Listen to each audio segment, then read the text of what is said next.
बिस्मिल्लाहिर्रहमानिर्रहीम। अस्सलाम वालेकुम। आज हम टीचिंग टेक्निक्स एंड मेथडोलॉजी जो कि लेक्चरर और एसएस और एसएसटी और हर टाइप के जो टेस्ट होते हैं टीचिंग से रिलेटेड उसके लिए इम्पोर्टेंट है, और ये जो आने वाले फ्रंट पब्लिक सर्विस कमीशन के लेक्चर के टेस्ट हो रहे हैं उसमें भी ये बहुत मुफीद साबित होंगे। तो चलिए स्टार्ट करते हैं। Question: The rules of presenting the contents to make them easy are called. Pen correct option है इसके लिए option B maxims of teaching. Next question: which is not true about the project? And जवाब है इसका it is a teacher centered activity. Option D. Question है in teaching experienced members guide the immature ones for.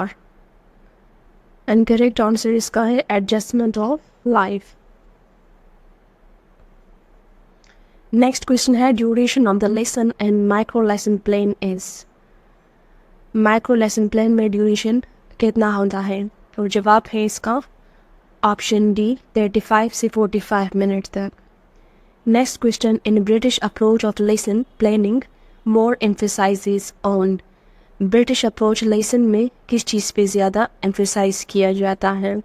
And जवाब है इसका teacher and content presentation पे option D. Next question: which is not true about a lesson plan? इन जवाब है इसका option C it is developed by the student. Question है the Socratic method is known as. और जवाब है इसका option D question answer method. Socratic method को क्वेश्चन आंसर मेथड भी कहते हैं. क्वेश्चन है a good drama does not include. एक अच्छा ड्रामा जो है उसमें क्या चीज़ नहीं होती? तो जवाब है अ वेरी लॉन्ग प्ले. वो बहुत बड़ा या बहुत लंबा नहीं होता. क्वेश्चन है the drama or role play is useful for teaching. जवाब है हिस्ट्री. टीचिंग हिस्ट्री के लिए मुफीद होता है. क्वेश्चन है the main type of teleconferencing identified are. और इसकी जो मेन टाइप है वो 3 है. क्वेश्चन है which is the net type of teleconferencing. इसमें से नेट कॉन्फ्रेंसिंग के कौन सा टाइप है? तो जवाब है इसका television teleconferencing. Next question which one is the accountable and cooperative learning. Cooperative learning में जो अकाउंटेबल होता है वो है both A and B, individual and group. Question है which is not the focal point of the triangular process of teaching. इसमें जो focal point नहीं है वो टीचिंग मेथड है. Option A. Question which is not the mode of the CAI. And correct answer है इसका option D in the question mode. Next question है ability to develop a lifestyle based upon the preferred value system is. And correct answer है इसके लिए characterising. Next question है student can design a laboratory according to the certain specification in which category of objective. And जवाब है इसका option B synthesis. Next question है the number of domain in taxonomies of educational objective is. Number of domain taxonomies education objective में कितने होते हैं? तो ये 3 हैं. Question है the highest level of cognitive domain is. In highest cognitive domain जो है वो ऑप्शन डी इवैल्यूएशन है. क्वेश्चन है the process of determining the value और the worth of anything is. And correct answer है इसका ऑप्शन डी इवैल्यूएशन. क्वेश्चन है educational objective have been divided into. Education objective को कितने पार्ट्स में या डोमेन में डिवाइड किया गया है? तो जवाब है इसका ऑप्शन बी 3 डोमेन्स में.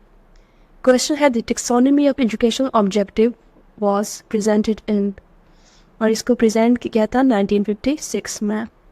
नेक्स्ट क्वेश्चन है the classification of the cognitive domain was presented by. और इसको किसने प्रेजेंट किया था? तो इसको प्रेजेंट किया था option A Benjamin S Bloom ने. नेक्स्ट क्वेश्चन है the cognitive domain have dash. और जवाब है इसका इसके सब ग्रुप जो है वो 6 हैं. Option D. नेक्स्ट क्वेश्चन है the lowest level of learning in cognitive domain is. और इसमें जो लोवेस्ट लर्निंग डोमेन जो है वो नॉलेज है. Option C. क्वेश्चन है to grasp the meaning of the material is. तो इसको कहते हैं a comprehension. Option A. Question है to use the previous learn material in a new situation is, और इसको एप्लीकेशन कहेंगे। प्रीवियस लर्न मटेरियल को एक न्यू सिचुएशन में यूज़ करने के लिए इसको एप्लीकेशन कहेंगे। क्वेश्चन है to break down material into component parts to know it organisational structure, तो इसको हम ऑप्शन सी एनालिसिस कहेंगे। क्वेश्चन है to put idea together to form a new whole is, और इसको सिंथेसिस कहेंगे, ऑप्शन बी। क्वेश्चन है टू नो द वर्थ और वैल्यू ऑफ मटेरियल इज़, और इसको एवैल्यूएशन कहेंगे, ऑप्शन डी। क्वेश्चन है the intellectual skills are reflected by, और ये रिफ्लेक्टेड बाय है cognitive domain, option A. Question है attitude values and interest are reflected by, and ये रिफ्लेक्ट करता है by effective domain, option B. Next question है which domain is concern with the physical and the motor skill, और correct answer है इसका option C psychomotor domain. Next question है the focus of cognitive domain is, incorrect answer है इसका option B intellectual skills. Next question है the focus of cognitive domain is, cognitive domain का जो focus है वो है option B intellectual skills. Next question the affective domain was classified by, effective domain को classified किया था ऑप्शन सी करतवाल ने। Question affective domain is divided into, affective domain जो है वो डिवाइड हुआ है 5 सब ग्रुप में। नेक्स्ट क्वेश्चन है the lowest level of learning in effective domain is, इसमें जो लोवेस्ट लर्निंग है वो अटेंडिंग है, ऑप्शन सी। क्वेश्चन है which is place at the highest level of learning in effective domain, effective domain में highest level जो होता है वो कैरेक्टराइजेशन होता है, ऑप्शन डी।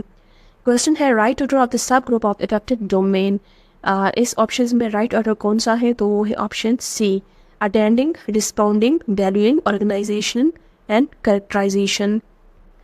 क्वेश्चन है the willingness to attend to particular phenomenon is, and जवाब है इसका option A attending and slash receiving.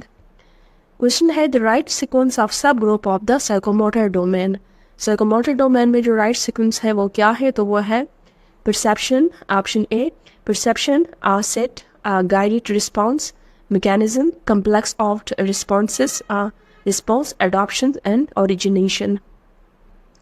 Question है the subjective related to affective domain is, तो जवाब है इसका option C student values honesty. Next question है the bring together scientific ideas to form a unique idea is, और जवाब है इसका ऑप्शन सी synthesis.